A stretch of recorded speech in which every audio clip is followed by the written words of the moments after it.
Hello, everyone. Welcome to this. I'm just going to let everyone come in the room. I can see the number of listeners just steadily going up, so I'll just give it a few moments. If someone can just do something to let me know you can hear me, okay? Perhaps wave, do a little. Oh yeah, thank you, Yibert. Thank you, Philip. Yeah, brilliant. Glad you could hear me. Okay, I'll just let a few more people come in, and I can see the numbers of listeners just still going up. I'll just give it a moment. All right, guys, great. Well, it's Friday afternoon in the UK. Despite living in the UK, I'm a cyber security recruiter that serves the US market. So it's 6:00 in the evening, Friday evening in the UK. But I wanted to do this a little bit later in the day for me because I know it's lunchtime-ish, depending on whether you're East Coast, West Coast, or which time zone you're in. But this live event, I've not done one for a while. Reason being because the technology malfunctioned on me last time. I had Christian Hyatt, for those of you that don't know Christian, he's the founder of a boutique cybersecurity firm in Atlanta called Risk 360. I was doing a live event with him and the LinkedIn software wouldn't let me into the chat room. So there you go. But anyway, this event is all about me delivering some information to you that I've learned from the podcast. I felt like I was quite well qualified to give advice about career progression, career advancement before, but the podcasts for me lately have really taught me a lot, and I want to try and cram everything from all the episodes that I've learned so far into this little half an hour session to try and help out as much as possible. So it's all about career advancement, career progression, making you more successful within your cybersecurity career, putting your progression on steroids, making things happen quicker, better, faster, and all the rest of it. So yeah, great. Just before I do get started, there's been a slight change. So I've always been a penetration tester recruiter. I still recruit penetration testers. However, my client base are always asking me for SOC analysts, cybersecurity engineers, CISOs, you name it, all kinds of jobs within cybersecurity. And I've always resisted. However, with some gentle persuasions from some of my closest clients, I was persuaded to work some different cybersecurity roles with great success. So I am now officially a cybersecurity recruiter helping the whole cybersecurity community, not just pen testers. Yeah, so if I jump into it first, Dave Collins was on. I don't know if anyone's listened to that. It was a really good podcast. Dave's communication skills are great. Dave's been in the offensive security space for a long time. He's a pen tester himself, and his communication skills are really strong. And he was basically talking about how to improve your communication skills. And for anyone that kind of really wants to focus on technical and not so much communication skills, I just want to say the overriding thing that's come across on the podcast is the importance of communication skills when it comes to career advancement.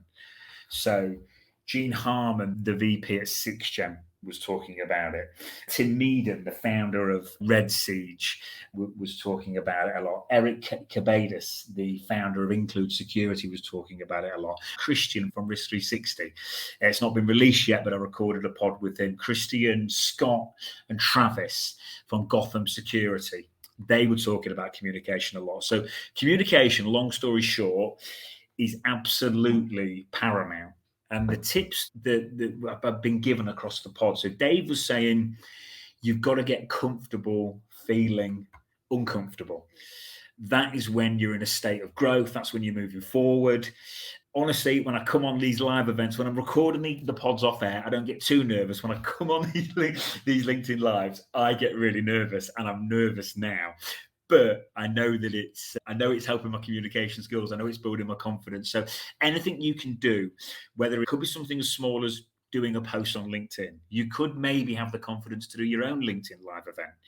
Perhaps you've got the confidence to launch a podcast. Perhaps it's just something as simple as talking to someone in a restaurant. Just anything you can do to up the ante on your communication skills is going to make a big difference.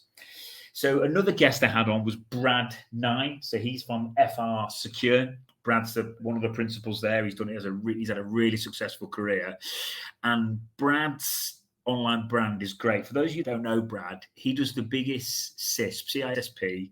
He does the biggest CISP course out there. He has 25,000 people logging in to listen to what he has to say about CISP, and it's completely free.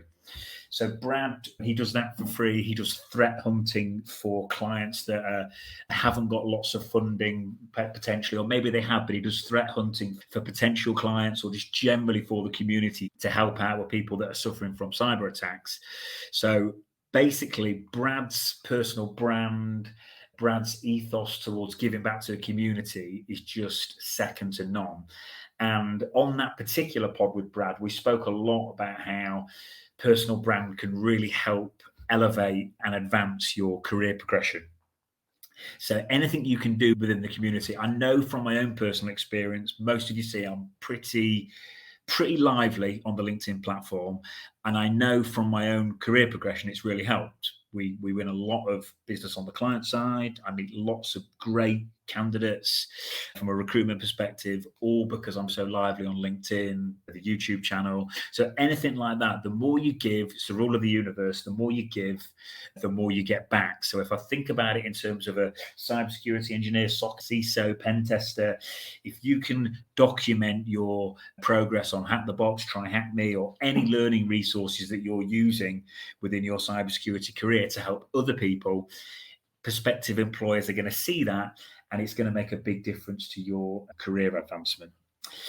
So another thing, I'm going to go a little bit into pen testing because a lot of these previous podcasts have been around pen testing. So I'm going to make this as much about the whole cybersecurity community as I can, but some of it will be geared up just towards pen testers because previously the pods have been related to offensive sec. So Gretchen was on. She's the managing partner of Cura, a very large cyber company based in America. And she was talking about report writing skills. Again, communication and report writing skills have literally been top of the tree. So for some people, that might seem like two of the most, dare I say it, boring subjects.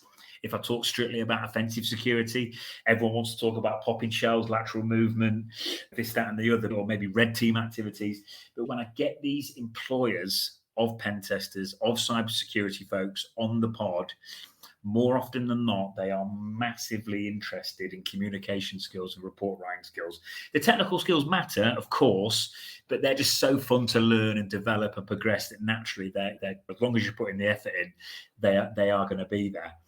But if I just go back to Gretchen, report writing skills, the exec summary is absolutely imperative. Gretchen is very senior. She deals with C-suite. She gets sign-off on budgets for a lot of money for cybersecurity. And she says a lot of the time, the people at C-suite level, they're just reading the exec summary. So it needs to be short. It needs to be to the point. It certainly doesn't want to be any longer than one page. It doesn't want to be too technical. It just needs to be in plain English as possible and not too long-winded. If I go on to Eric Cabadis, so that particular pod, Eric Cabadis is the founder of Include Security. He's previously won a CTF at DEF CON, so he's very well qualified. In terms of career advancement, career progression, getting a job with him at Include, he said CTFs are massive. So I know most offensive folks absolutely love CTFs. So the more you can show what you're doing out of extracurricular activities, out of work, certainly in relation to CTFs, the better. Another phrase that's come up again and again on the pods is making your resume three-dimensional. Now, what do we mean by that? Making your resume three-dimensional. If you've got a YouTube channel, if you're really active on LinkedIn, if you're doing stuff in the community, if you're doing stuff like this, a LinkedIn Live, that makes your resume three-dimensional. I told a true story on one of the pods. I was dealing with a client in New York. I was up against it because I had a candidate that really wanted the job. He was really good, but I knew there was lots of other people applying for the job. This particular chap did have a YouTube channel. He was doing loads on S-Cloud, pen testing the cloud, and so on and so forth. He's really active on LinkedIn. So we made a massive song and dance about how active he was in the community, and we essentially made his resume 3D. We actually included videos of him doing stuff on Hack the Box. We included videos of him doing stuff in the community with his resume. And true story, he did get the role. So we really beefed his resume up. So in terms of me talking to you guys and girls now, the more you do in the community, the more kind of souped up, beefed up your resume is going to be when it comes to applying for jobs. If I move on to Patrick Gorman, for those of you that haven't listened to that episode, his YouTube name is InfoSecPat. He's pretty big on YouTube. He's got about 30,000 followers. He's probably got more now. I've not checked for a while, but Patrick's a really good guy, good friend of mine. He does loads for the community. We did a big chat on Active Directories. Patrick's got blue and red team knowledge, which he says really helps with his ability on both sides. It helps with his ability to spot things when he's on the blue team, and helps with his ability to hack when he's on the red team.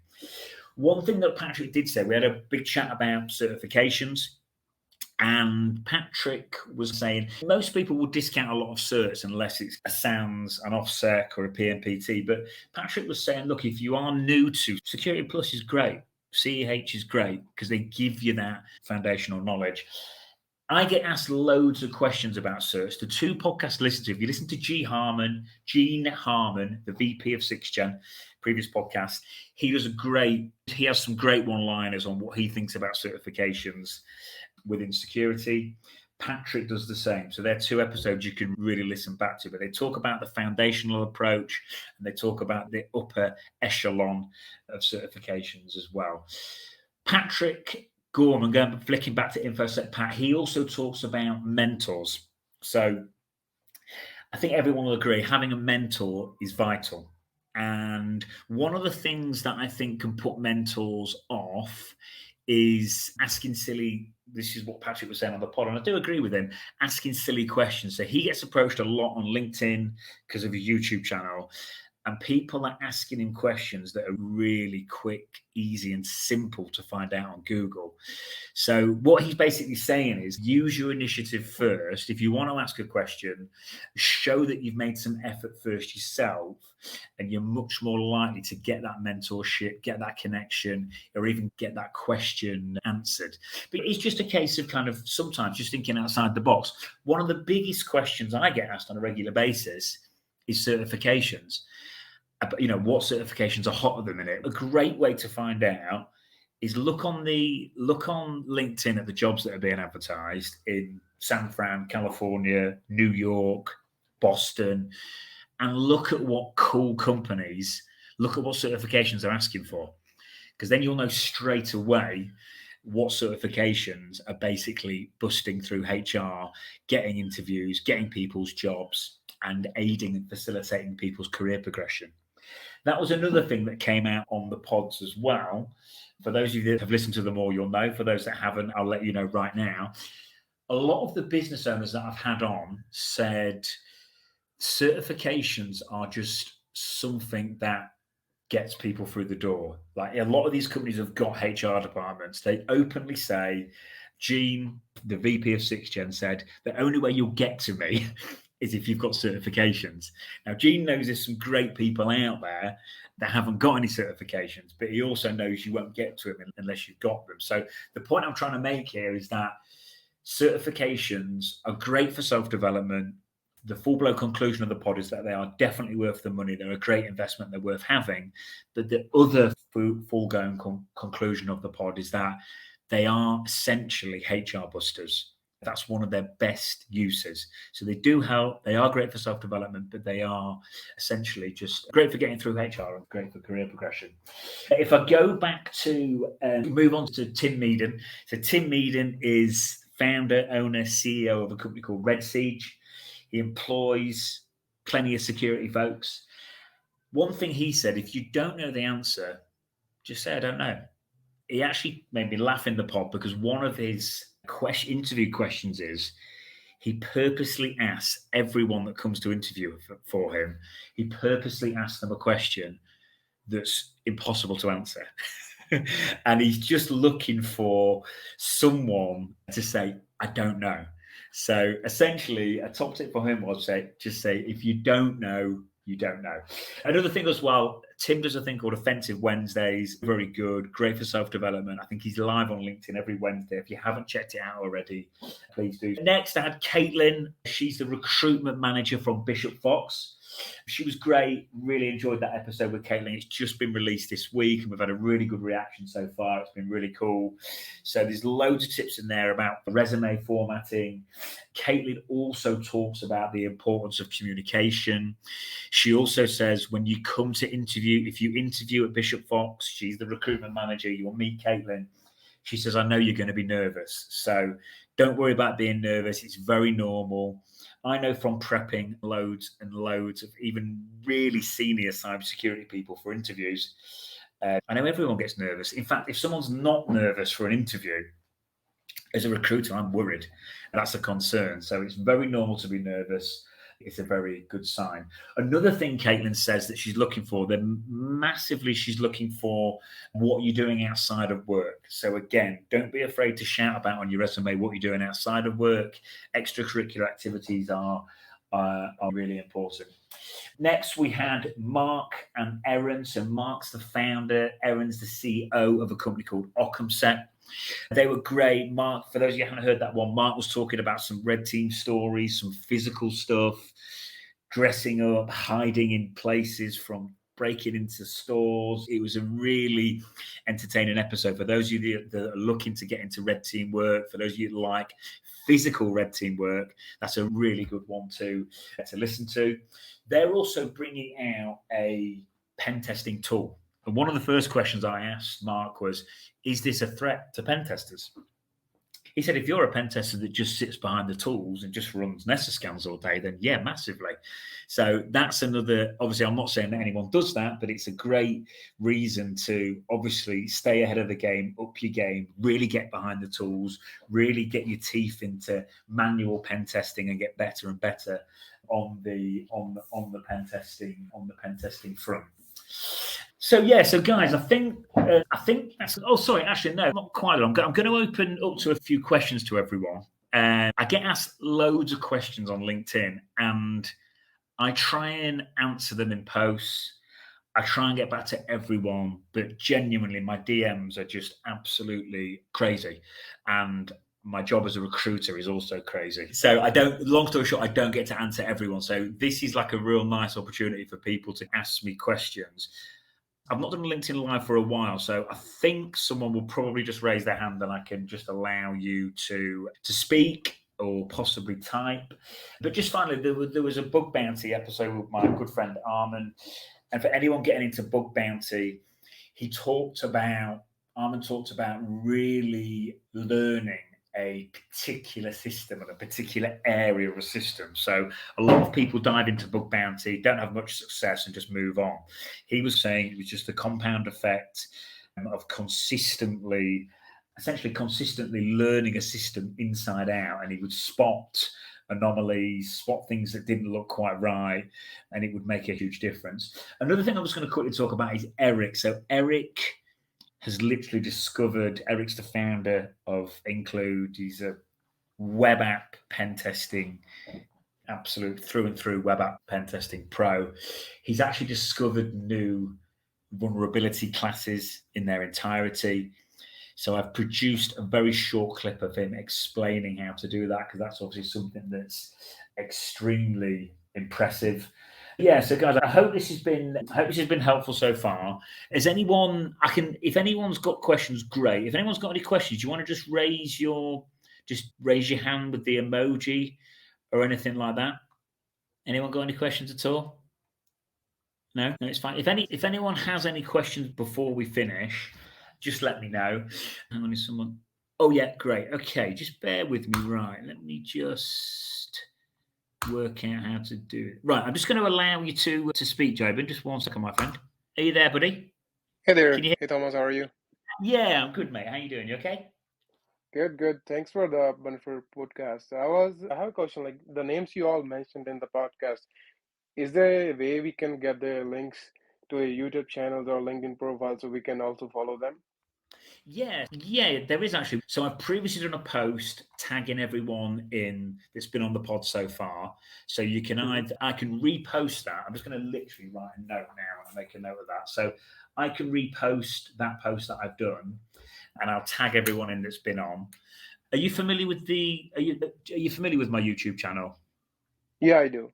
Yeah. So obviously you'll see the pods on there, you'll see everyone's name. But if you're struggling to find anyone, if you hit me up in DMs this evening, I'll send you links to everyone's profile. But yeah, I've always asked people at the end, do you mind if helping people out and stuff like that? And obviously just Yeah. the nature of people coming on the pod, they tend to be pretty community led. Yeah, no worries at all. I'll make sure I get that for you, mate. Do you have any other questions, my friend? Or I do. I have like in the industry after my graduation, like let's say 2 years. Mhm. So I am into the security role right now, but I'm trying to get out of that to pen test role. So what Okay. would be the best start to go from there?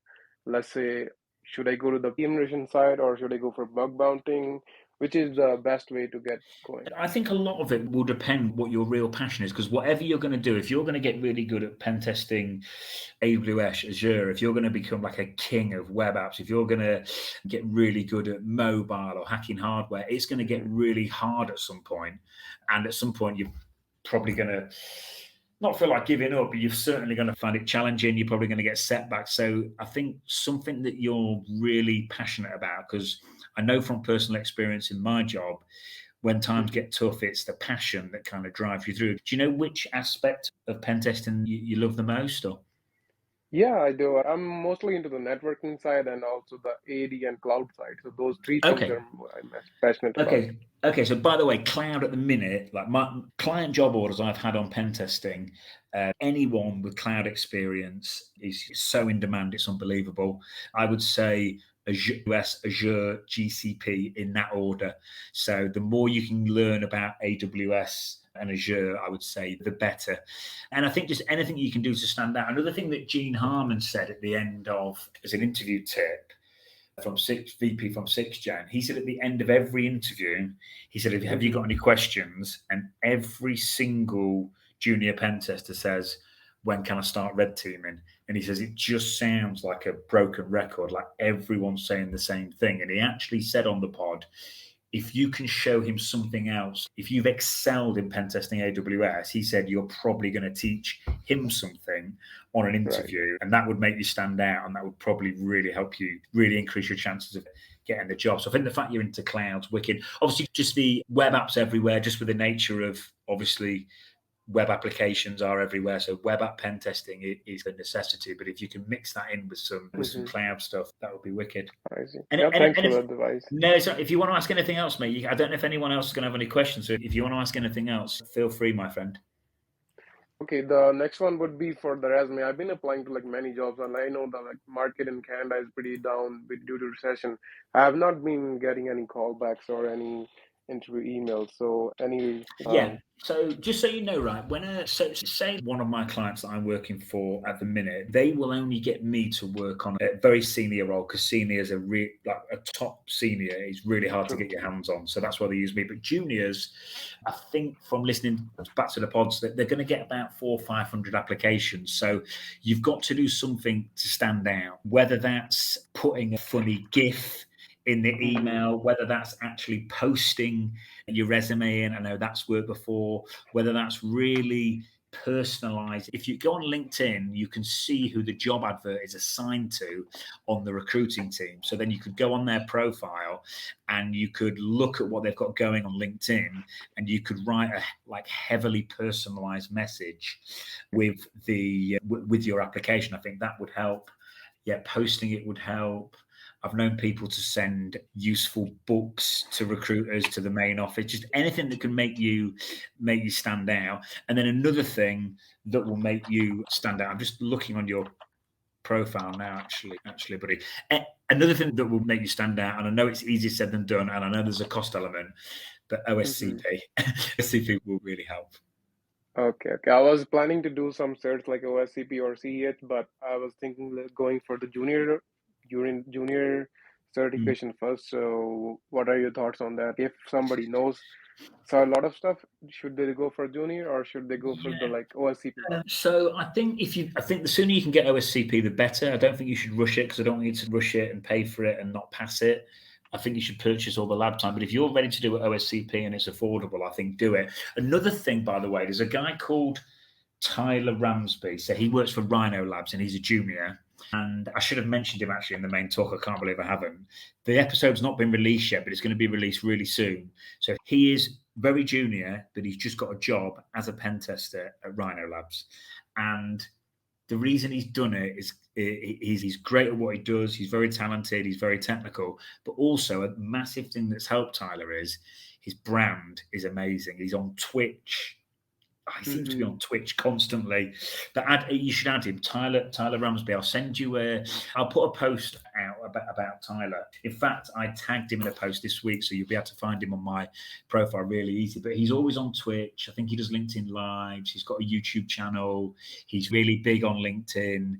He shares loads of content about his career progression to help the community. And he's a great pen tester, but there's no two ways about it. His online brand, and I really believe that would have helped him get his job at Rhino Labs. And by the way, Joben, it's not a 5 minute thing. It's a long-term, consistent approach of putting out content on a frequent basis, and then see where you are this time next year. I know sometimes people post for 2 or 3 weeks and think they're going to get instant results. Gotcha. All right, I would wait for your post. Thanks so much. Yeah, no worries, mate. I'm just going to move you back to listening and see if anyone else has got any questions. Have a nice Sure. weekend, mate. Nice to speak to you. Cheers, buddy. Has anyone else got any questions at all? Oh, yeah. Okay. 1 second. Can you hear me, my friend? Yes, sir. Very well. I can hear you. Yes. How you doing? You okay? I'm good, sir. Good. How can I help? Okay. Regarding my question is that as a junior penetrator tester, is it compulsory as in for job opportunities for either she should have OSCP as a start or EGPT certification? So that's just all I want to know about for me to land the job in the security role. Yeah. So the question what certifications do you need to get a job? Either tester, which is the EGPT or OSCP. Oh, okay. Yeah, eLearn are a good certification body. Listen, look, I think SANS, I think eLearn, I think what Heath Adams is doing with PNPT is really cool. I just think OSCP is just so recognised. When I speak to some people in HR that aren't very knowledgeable about cybersecurity, the only certification they're aware of is OSCP. I actually think long term, I think what Heath and the guys are doing at TCM, I think long term they could overtake OSCP. But as it stands, I don't see OSCP moving from top spot anytime soon. Okay. Okay, mate. Any other questions, buddy? Or are you okay? Or Thank you very much. I'm okay with that. No worries. Nice to meet you, buddy. See you soon. Hey, hi Thomas. Gabara, how you doing? You okay? Hi, yeah. So I have just one question. Last year, I was just applying to the many companies. Yeah. I'm from India, so I was trying to apply to the abroad companies, but no one reply that much. So my question is, as a recruiter, which are the things you look into the people's CV, or which qualities you are mainly looking for a penetration testing role? Yeah. So, by the way, there is some pretty cool companies that recruit in India. Like, I know some companies in the UK that do recruit in India. So there is some cool companies. I think it just goes back to what we were saying before. Don't forget that when you apply to a junior pen testing role, so are 500 other people have probably had the same idea. So you've got to do something to stand out. Certifications will make you stand out. A personalized note will make you stand out. Videos of you on Hack the Box or Try Hack Me will make you stand out. If you've got a YouTube channel, there's a guy that I know who's at SolarWinds at the minute, and he really struggled to get into security. And the reason he got his job, he's gone on to be really successful. The reason he got his job was because he became a content creator on YouTube. So all these things you do that can give back to the community that will enhance your personal brand. This is way more than what a normal pen tester will do. So if you can do these things, this will make your resume, your CV 3-dimensional and make you stand out. But so I think anything you can do on in a nutshell, I think anything you can do on the personal brand side. I think if you're ready to take OSCP and it's affordable, great. If it's not, perhaps set a goal or a target for when you can take it. I'd advise purchasing 60 hours worth of lab time for OSCP. And then just to recap, I think anything you can do to make your application look a bit different. The other thing as well is, I think, don't be afraid to be persistent. A great quality of a good hacker is you need to be persistent. You can't just have a look around a system and say there's no vulnerabilities here, on to the next one. So don't be afraid to send someone another email and say, look, I'm just getting my application to the top. I'm sure you're getting hit up by loads of juniors for this job ad. Your company looks really cool. I know the average amount of applications is 300, 400, 500. I'm just putting my application to the top of your inbox because I'm really keen to speak to you about blah, blah, blah. And then if you've done some research about that company being in the news, if you've done some research about that recruiter, if the hiring manager is a pen tester, perhaps he or she has posted some cool stuff online. So if you just don't be afraid to hit them up 2, 3, 4, 5 times, I don't think you need to be afraid of being persistent. I think that's a good quality. Okay. Got your point. No worries, mate. Is that okay, buddy? Thank you. Thank you, mate. Just trying to allow you to speak. Oh, hello, Christian. How you doing, my friend? Hello, Thomas. Yeah, thank you for your today. No problem. I'll tell you like a little bit about my current situation. I did around 2 years of experience as SOC analyst, and now I moved to France. I'm still working as SOC analyst, but now I'm looking for a job in France. So for recruiters or agencies, because the problem is that because I'm not French, I'm not from Europe, so to work here as a contract or as a full-time job, like the company must change my visa status, which not all company do.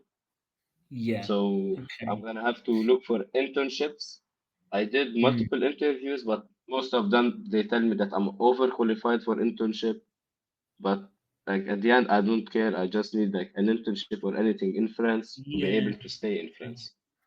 Do you explain when they say you're overqualified? Do you explain your situation in full? Yes.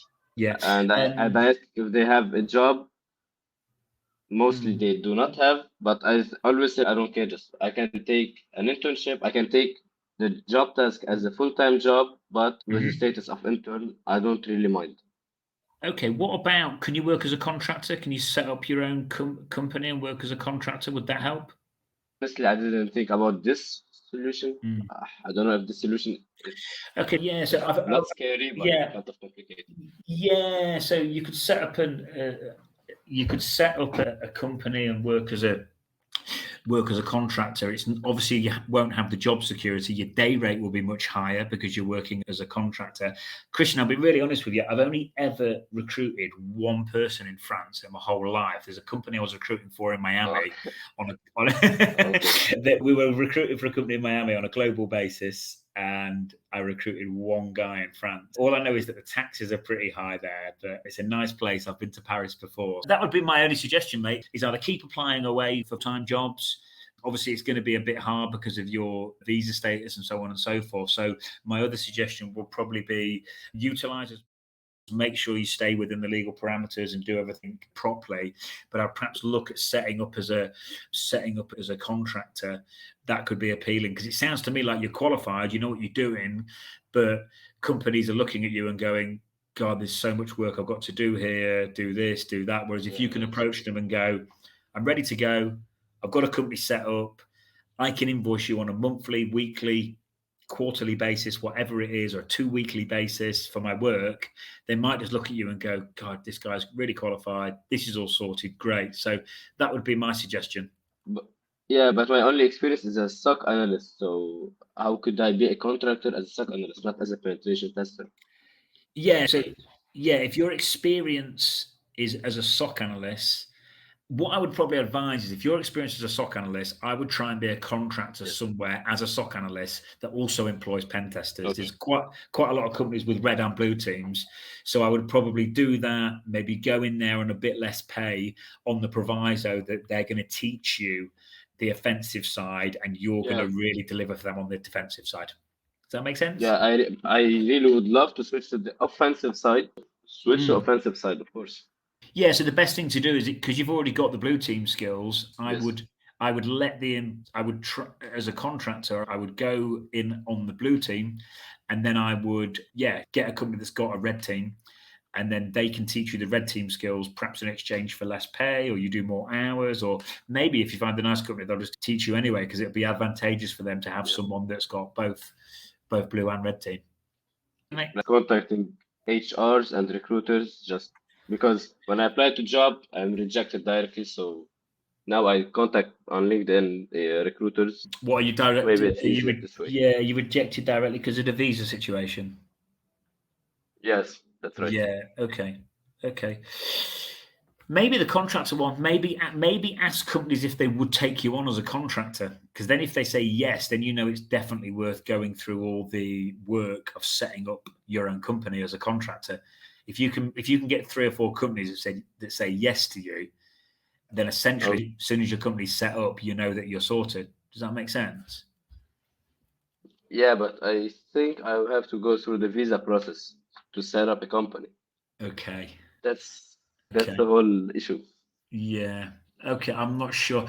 I don't know, Okay. Christian. Maybe we'll I will talk. check it out. Yeah, I'm not a French employment law expert, buddy. Sorry, but Yeah. that's all I can really think of, No mate. worries, but thank you for No worries, mate. Nice to meet you. Thanks so much. Cheers, buddy. Cheers, Nice mate. to meet you. Cheers, mate. And you. Bye bye. Hearn, how you doing? You're just on mute. Hey, how you doing, mate? You okay? Good evening, Thomas. Thank you for this honor. No problem. Nice to meet you. All right. Actually, I came to you for an advice over here. Yeah. So basically, I'll just for a little bit introduction about myself, and I'm doing my 3rd year in college. Yeah. And so in front of me, I have 2 paths in front of me. Option 1 is either I look for a job in the US as a penetration tester. Yeah. Or option B is to do masters in the US. Okay. And I would say I am like pretty between beginner and intermediate in the field of penetration testing. Okay. And I have been attending hackathons conducted all over India. Yeah. And I've got a rank of 13th all over India. Oh, well done, mate. For under 20 age. And that was last year when I was 19. Very good. Very good. Right. So I am super interested in web application penetration testing and so into network pen test. Okay. All right. Okay. So yeah. So the question is, should you? So are you moving to America? Is that the plan? Yes. Yeah. Okay. And the question when you get to America, should I do a master's or should I get straight into the commercial world of pen testing? Yes. Because see, I believe masters will be overrated because in our field, I believe that certifications is what you need to prove it. But certification asset skills are the most important thing, of course. Yeah. All I would say in terms of will a master's affect your overall career progression as a pen tester? Look, some employers will prefer the fact you've got a master's, but at the end of the day, if you can hack, if you've got some good certifications behind you, if you're doing everything outside of work, if you're doing everything that we talk about on the podcast, having a master's or not shouldn't affect your career progression, I don't think, as a pen tester. Having said that, you're 19, 20 years old. You're never going to, I'm probably going to show my age a bit here, sound like a bit of an old man, but you're never going to get this time back, 19, 20 years old. If you don't do your master's now, you don't want to get to kind of 30, 35 and wish you'd done it. Do you know what I mean? And I just sometimes think if you don't do your master's now, once you get into that commercial world, especially if you're pen testing in America, the money's very good. Will you ever go back and do your master's? My real honest answer is the master's won't affect your career progression as a pen tester, especially if you're getting pretty good and you've got the certifications. But I think for what it's... Yeah, actually, I'm sorry to interrupt you. Sorry? I've gotten my CH training done. I'm going to give my CH exam the next month. Actually, I'm in the middle of my semester exams and I'll be finishing my semester exams in July. And so from fourth year, I got a job offer, and I'm thinking of doing that in my entire fourth year of my college.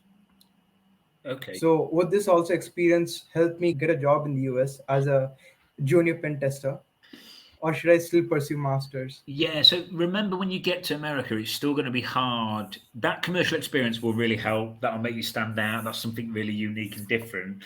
But when you get to America, the jobs market for junior pen testers is ferocious. It's fierce. There's like a lot of people that want to be hackers. Obviously, it's very doable, but it is going to be hard. I think honestly, I think ultimately you've probably got to decide what you'd prefer to do.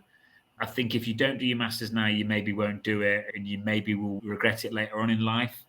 But at the same time, I don't think having a master's ultimately, if you're really focused on your pen testing, if you're going to get really good and do everything properly, I don't think it'll affect your career progression as a pen tester. Am I answering your question, man? But I haven't given you a definitive don't do this. But I've been having all this contemplating conversations in my head for the past few weeks, actually, because I'm in my third year. I have to think about it, because if you see masters, I have to spend 2 years of my life, and it's not an easy amount. It's $60,000. Yeah. Okay. Yeah. And there are even many universities offering online pen testing, like masters in cybersecurity courses that are completely online and self-paced. So would I want to invest in that while doing my job, or I don't want to be a burden on my parents too? Yeah, I mean, it's, let's say, everyone's situation is different. So, and it's, look, I mean, I do a little bit of recruitment in Holland, and there was a chap, and they have loads of full chain red team work over there, like C2 frameworks. There was a guy that was very close to getting a job with a client of mine over there, and he opted to stay at school and complete his studies. Having said that, the client that he nearly got the job with actually left school, and he's now gone up to set up his own pen testing company, and he's gone on to be wildly successful. And he didn't go to school. So there's examples of both. But I could, if you were sat here with me now, I could probably show you 100 resumes, 50 that haven't got a master's, 50 that have, and they've all done exceptionally well. So I think do whatever's better for your personal situation. As long as you stay focused on pen testing, and as long as you're resilient and persistent, you'll get to where you want to anyway. Yeah. Again, leading back to the primary question, I would just ask from your point of view. It's like option A or option B.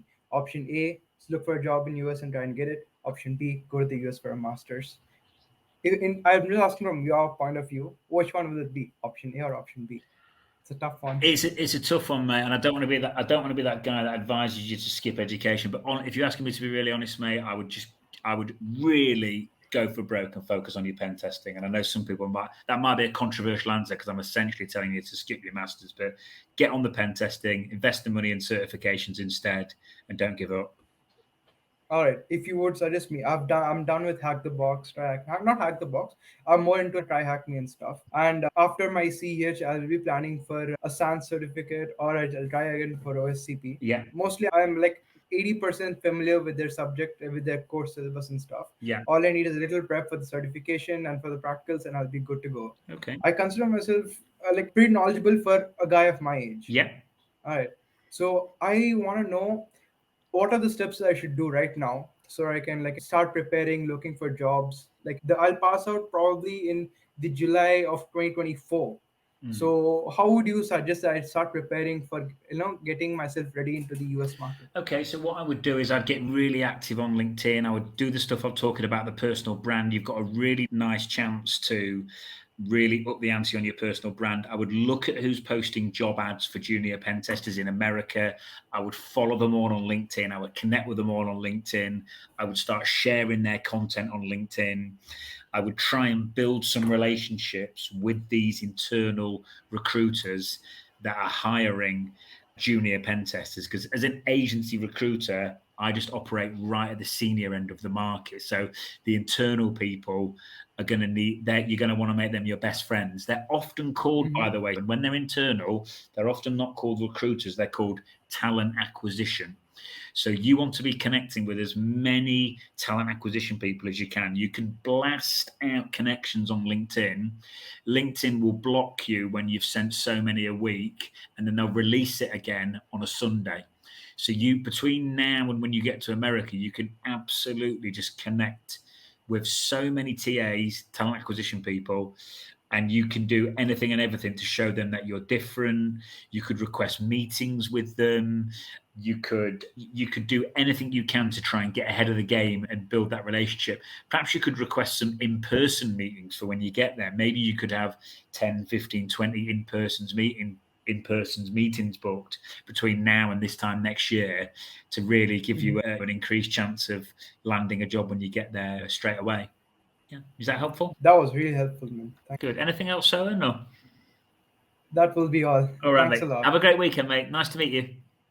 Thank you. You too. Cheers, buddy. Right, guys, I think I'm going to do maybe one more question because it's Friday night and I'm probably going to go and relax after this and have a nice pint of cold beer in the English sunshine. Daniel, how you doing, bro?